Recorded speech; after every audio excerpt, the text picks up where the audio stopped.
पीछा क्यों बनाओ, अच्छा है। भाई नारे तो लगवा दो। 12 बंदे की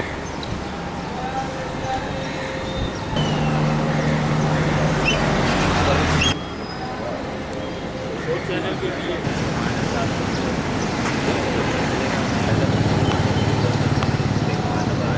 भाई मैंने बोले एक बंदे का शॉट चाहिए मुझे। हाँ सौ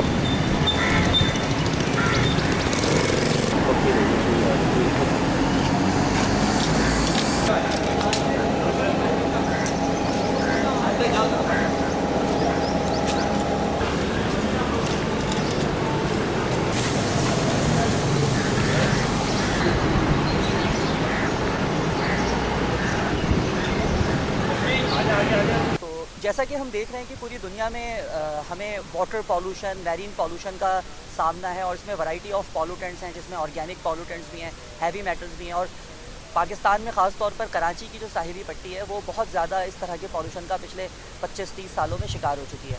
तो बिल्कुल उसी तरह से हमें नज़र आ रहा है कि ये जो जापान का जो ओसाका जो कोस्टल एरिया है, जहाँ पे जो ट्रीट्रियम जो है, जो कि एक रेडियो एक्टिव सब्सटेंस है, जिसकी डंपिंग जो है वो ट्रीटेड वेस्ट वाटर के ज़रिए या जो भी ट्रीटेड वाटर होगा उसके ज़रिए कोस्टल एरियाज़ में इसकी डंपिंग होगी, जो कि बहुत ख़तरनाक हद तक जो है वो नुकसानदेह है। और ये सुनने में आ रहा है कि 20 साल तक की स्ट्रेटजी बनाई गई है और इसमें बहुत वाफिर मिकदार में जो ट्रीटेड वेस्ट वाटर है वो कोस्टल एरियाज़ में डंप किया जाएगा। तो ये जो ट्रीट्रियम है ये एक रेडियो एक्टिव सब्सटेंस होने के साथ साथ एक आइसोटोप भी है, जिसकी हाफ लाइफ जो है वो 12.5 साल है। तो अगर हम 20 साल को 12.5 साल से मल्टीप्लाई करते हैं तो ये एक बहुत बड़ी फिगर बनती है, यानी कि इतने लंबे टाइम तक ये हमारी मैरीन इन्वायरमेंट में और हमारी इन्वायरमेंट में परसिस्ट रहेगा।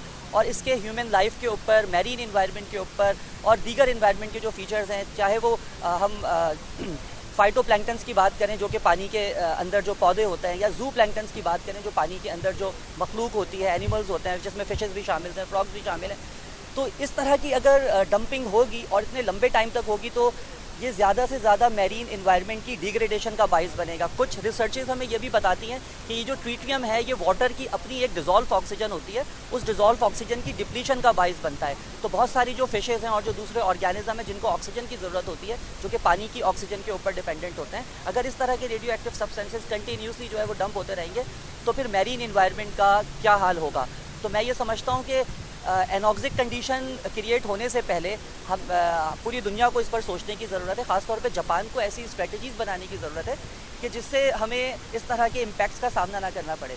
इसी तरीके से जो जापान का कोस्टल एरिया है उसकी बाउंड्रीज़ पर जो डिफरेंट कंट्रीज़ के जो कोस्टल एरियाज़ हैं उसके ऊपर भी इसके बहुत बुरे असरात होंगे, क्योंकि ये एक लॉन्ग टर्म फिनोमेना है। और ये जो रेडियो एक्टिव सब्सटेंसेज हैं ये 1 साल या 2 साल के बाद ख़त्म नहीं होंगे, कि हमारी इन्वायरमेंट में, हमारी मैरीन इन्वायरमेंट में ख़ास तौर पे परसिस्ट हो जाएंगे।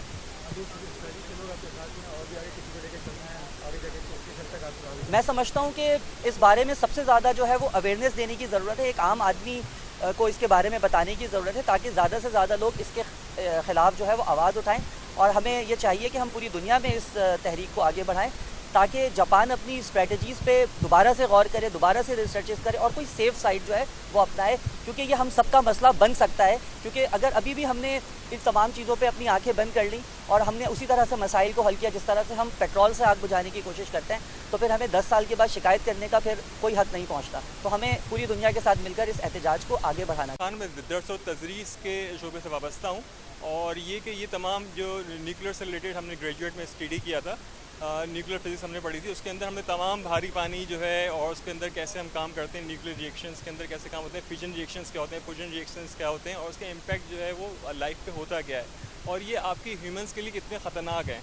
तो आपके पास जो जाहिर सी बात है कि ये जब तक टूटता रहता है, हाफ साइकिल जब तक चलती रहती है इसकी, जब तक कि ये 82 से नीचे नहीं आया था, यूरेनियम से नीचे नहीं आया था, ये टूटता ही रहता है। तो अगर हम ट्रीटियम की बात करें, तकरीबन 12.8 साल लगेंगे, सही है, इसको हाफ साइकिल में पहुंचने के लिए। तो इंसान की एवरेज लाइफ पाकिस्तान की है 54 साल पे 54 ईयर्स है।